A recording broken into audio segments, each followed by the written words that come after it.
पाकिस्तान की news HT के साथ मैं हूं हारिस अली शेख गिलानी। चलते हैं आज की अहम खबरों की तरफ। रुक करेंगे दादू का, जहां से रिपोर्ट कर रहे हैं हमारे नुमाइंदे सैयद सफ़ीर हुसैन नकवी।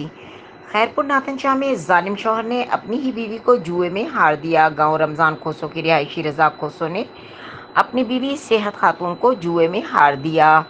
जुए में हारी खातून ने अपने 2 मासूम बच्चों के हमरा एहतजाज करते हुए कहा कि मेरा शौहर रज़ाक खोसो और इसके दीगर 3 भाई घर में बैठकर जुआ खेलते रहते हैं। मेरा शौहर रज़ाक खोसो ने अपने भाई करीम खोसो के साथ खेलते हुए जुए में मुझे बाजी पर लगा दिया। मेरे शौहर के हार जाने पर मेरे शौहर ने मुझे अपने भाई करीम खोसो को सुपुर्द कर दिया, जिसके बाद मेरा देवर करीम खोसो मेरे साथ ज़बरदस्ती करने लगा और मेरे साथ निकाह के ऊपर निकाह कर रहा था। मेरे इनकार पर मेरे देवर करीम खोसो ने मुझे सख्त तशद्दुद का निशाना बनाया।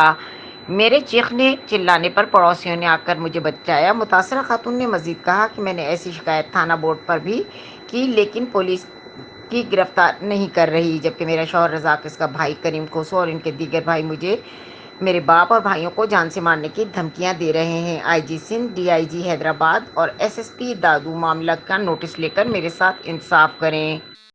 खबरों और अपडेट्स के लिए हमारे साथ रहिएगा। तब तक के लिए अपना ख्याल रखिएगा। अल्लाह हाफिज।